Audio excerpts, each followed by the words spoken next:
সকাল ৯টা নিউজে সবাইকে আমন্ত্রণ। সাথে আছে আমি নাফিস আব্দুল্লাহ। রাত পোহালে পবিত্র ঈদ উল ফিতর, শেষ মুহূর্তেও প্রিয়জনের টানে বাড়ি ফিরছে মানুষ। ঢাকা টাঙ্গাইল যমুনা সেতু মহাসড়কে ঘরমুখো মানুষের চাপ এখনও অব্যাহত রয়েছে। গত ২৪ ঘন্টায় যমুনা সেতু দিয়ে ৪৫,৬১০টি যানবাহন পারাপার হয়েছে। এতে টোল আদায় হয়েছে ৩,২৭,০০,০০০ টাকারও বেশি। যমুনা সেতু কর্তৃপক্ষ জানায়, বুধবার রাত ১২টা থেকে বৃহস্পতিবার রাত ১২টা পর্যন্ত ২৪ ঘন্টায় ৪৫,৬১০টি যানবাহন পারাপার হয়েছে। এর মধ্যে ঢাকাগামী ১৩,৭১৫টি যানবাহন পারাপার হয়েছে। এতে টোল আদায় হয়েছে ১,৭,২১,৬৫০ টাকা। অপরদিকে উত্তরবঙ্গগামী ৩১,৮৯৫টি যানবাহন পারাপার হয়েছে। এর বিপরীত টোল আদায় ২,২৫,২০০ টাকা। এ বিষয়ে যমুনা সেতু সাইট অফিসের নির্বাহী প্রকৌশলী সৈয়দ রিয়াজউদ্দিন জাগো নিউজকে বলেন, ঈদ যাত্রায় যমুনা সেতু দুই পাশ দিয়ে ৯টি করে মোট ১৮ বুথ দিয়ে যানবাহন পারাপার হচ্ছে।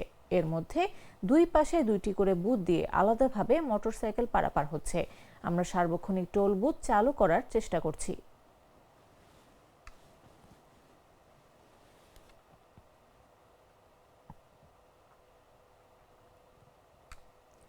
এদিকে গত সোমবার রাত থেকে কমলাপুর রেলওয়ে স্টেশনে ব্যাপক যাত্রীর চাপ লক্ষ্য করা গিয়েছিল।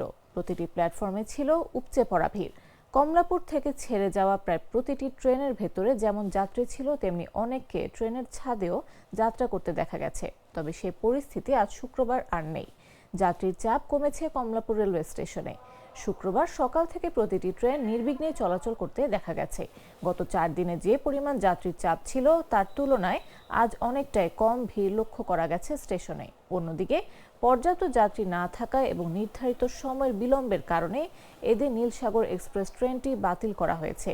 কমলাপুর রেলওয়ে স্টেশন কর্তৃপক্ষ জানায়, সাধারণত ২৯ রমজানকে কেন্দ্র করে যাত্রীরা টিকিট কেটে থাকেন, কারণ মুসলমানদের ধর্মীয় উৎসব ঈদ উল ফিতর কখনো ২৯ রোজা পূর্ণ হওয়ার পর, আবার কখনো ৩০ রোজা শেষে অনুষ্ঠিত হয়। তাই অনেকে আগে থেকে ২৯ রমজানকে ধরে যাত্রার পরিকল্পনা করেন। এ সময় বেশিরভাগ বেসরকারি অফিস ও ব্যবসার প্রতিষ্ঠান বন্ধ হয়ে যায়, ফলে ওই সময় যাত্রীর চাপ বেশি থাকে। এরপর যাত্রীর চাপ কিছুটা কমে আসে।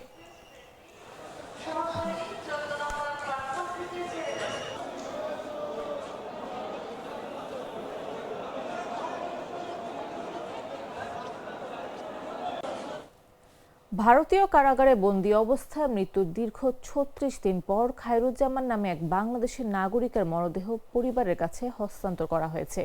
বৃহস্পতিবার দুপুর ২:৩০টায় লালমনিরহাটের বুড়িমারী স্থলবন্দর ও ভারতের চেংরাবান্ধা ইমিগ্রেশনের মাধ্যমে দুই দেশের সীমান্তরক্ষী বাহিনী ও প্রশাসনের উপস্থিতিতে মরদেহটি হস্তান্তর করা হয়। নিহত খায়রুজ্জামান কুড়িগ্রামের উলিপুর উপজেলার পশ্চিম কালুডাঙ্গা গ্রামের বাসিন্দা ছিলেন।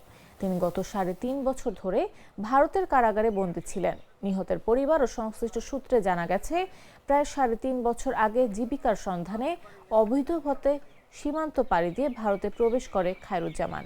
অনুপ্রবেশের অভিযোগে ভারতীয় পুলিশের হাতে গ্রেফতার হওয়ার পর থেকে তিনি কারাগারে বন্দী ছিলেন। গত ১০ ফেব্রুয়ারি কারাগারে অসুস্থ হয়ে পড়লে তাকে জলপাইগুড়ি সরকারি মেডিকেল কলেজ হাসপাতালে ভর্তি করা হয়। ওই দিন রাতেই চিকিৎসাধীন অবস্থায় তার মৃত্যু হয়।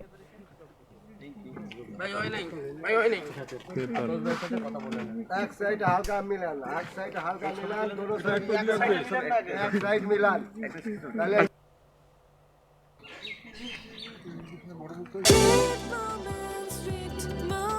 Treat chocolate, treat moment, sweet moment. চুয়াডাঙ্গার জীবননগর উপজেলার নতুনপাড়ার সীমান্তে ভারতীয় সীমান্তরক্ষী বাহিনীর ছোড়া ছররা গুলিতে আজাদ নামের এক বাংলাদেশি যুবক আহত হয়েছেন।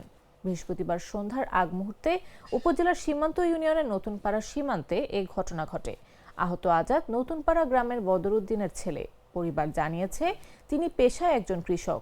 স্থানীয়রা তাকে উদ্ধার করে প্রথমে জীবননগর উপজেলা স্বাস্থ্য কমপ্লেক্সে নিয়ে যান। সেখানে প্রাথমিক চিকিৎসা শেষে উন্নত চিকিৎসার জন্য তাকে চুয়াডাঙ্গা সদর হাসপাতালে পাঠানো হয়। পরে রাতেই তিনি সদর হাসপাতালে ভর্তি হন। চিকিৎসকরা জানিয়েছেন, তার শরীরের বিভিন্ন স্থানে ছররা গুলির চিহ্ন রয়েছে। আহত আজাদ বলেন, তিনি নিজস্ব আমবাগান দেখতে সীমান্ত এলাকায় গিয়েছিলেন। এ সময় কয়েকজন লোককে দৌড়ে পালাতে দেখেন। বাগান দেখে ফেরার পথে হঠাৎ বিএসএফ সদস্যরা গুলি চালায়। এতে তিনি আহত হন। তার ধারণা, অন্যদের ধাওয়া করতে গিয়ে তাকে লক্ষ্য করে গুলি করা হয়েছে। এদিকে মহেশপুর ব্যাটালিয়ন সূত্রে জানা গেছে, কয়েকজন ব্যক্তি সীমান্তের কাঁটাতারের বেড়া কেটে মাদক আনার চেষ্টা করছিল। এই সময় বিএসএফ সদস্যরা ছড়া গুলি ছোড়ে, এতে একজন আহত হন।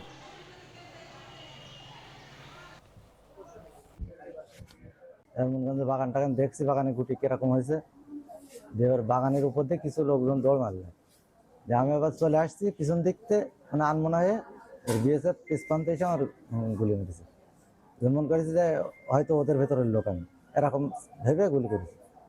আচ্ছা, আজকে ইমার্জেন্সি ডিপার্টমেন্টে রাত 8:30টার দিকে আজাদ নামে 30 বছর বয়সী একটা পেশেন্ট আমাদের কাছে আসে, পিঠে মাল্টিপল পেনিট্রেটিং ইনজুরি নিয়ে। রোগীর কাছ থেকে জানা যায় যে সে বর্ডারের কাছে কোনো একটা বাগানে গিয়েছিল এবং বাগানে যাওয়ার পরে তার পিঠে বুলেট বা পিলেটের কোনো আঘাত লাগে এবং সে যেটা জানিয়েছে বর্ডারের অপর পাশ থেকে বুলেটটা আসে এবং তারা একসাথে অনেকেই ছিল, বাকিরা পালিয়ে যেতে সক্ষম হয়, কিন্তু সে আঘাতপ্রাপ্ত হয়। গ্লিটারের টুইন লেমন ও অ্যান্টিব্যাকটেরিয়াল ফর্মুলা বাসনকে চকচকে জীবাণুমুক্ত করে আমাদের দেয় গ্লিটার গ্যারান্টি। জানাবো আন্তর্জাতিক সংবাদ।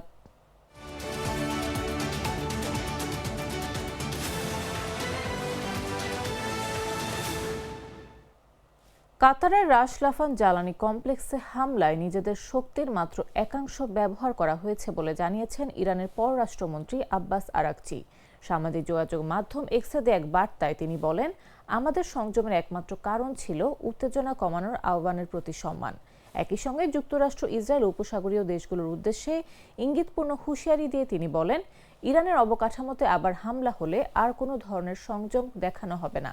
তিনি আরও বলেন, ইরানের বেসামরিক স্থাপনাগুলোর ক্ষয়ক্ষতির বিষয়টি অবশ্যই বিবেচনায় নিতে হবে। এদিকে বুধবার বিশ্বের অন্যতম বৃহত্তম গ্যাস ক্ষেত্র রাশ লাফানে ইরানের হামলায় কাতারের তরলীকৃত প্রাকৃতিক গ্যাস রপ্তানির সক্ষমতার 17% ক্ষতিগ্রস্ত হয়েছে।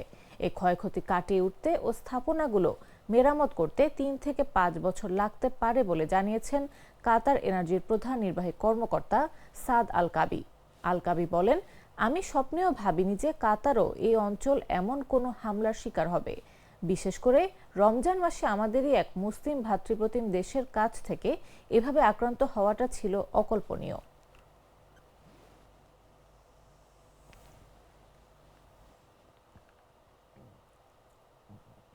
এবারে খেলার খবর।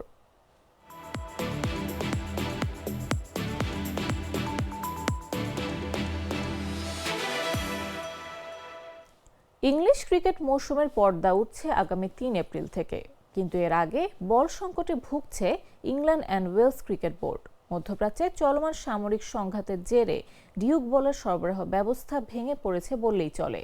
এতে বিপাকে পড়েছে ইসিবি।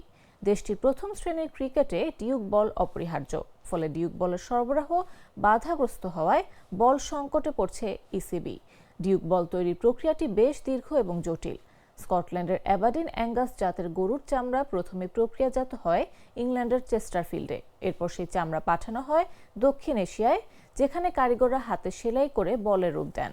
সবশেষে লন্ডনের ওলথামাস্টো কারখানা থেকে বিশ্বজুড়ে ছড়িয়ে পড়ে এই বল। এই পুরো প্রক্রিয়ায় পণ্য আনা নেওয়ার প্রধান রুট হলো মধ্যপ্রাচ্য, কিন্তু চলমান যুদ্ধের কারণে মধ্যপ্রাচ্যের আকাশপথ এখন চরম ঝুঁকিপূর্ণ। ফলে এশিয়ার কারখানাগুলোতে বল তৈরি হয়ে পড়ে থাকলেও তা সময় মতো লন্ডনে পৌঁছাতে পারছে না। চাহিদার তুলনায় অর্ধেক সরবরাহ ডিউক বল প্রস্তুতকারী প্রতিষ্ঠান ব্রিটিশ ক্রিকেট বলস লিমিটেডের মালিক দিলীপ জাজেদিয়া বর্তমান পরিস্থিতি নিয়ে গভীর উদ্বেগ প্রকাশ করেছেন।